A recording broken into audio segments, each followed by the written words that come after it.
Hi friends, this video shows how to reset network settings and fix network problems. Open Settings app, tap on this icon, then go down, then select Additional Settings, then go down, then select Backup and Reset, then select Erase all data. Here you can see Reset Network Settings.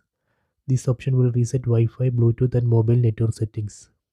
It also delete existing APN, then create a new working APN.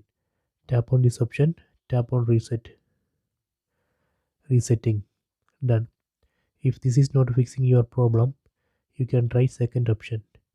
Reset system settings only. Tap on that. So this option will reset system settings. That includes network settings. Tap on reset. Again tap on reset. Restoring, done. So these are the two options to reset network settings and fix network problems. So please try it.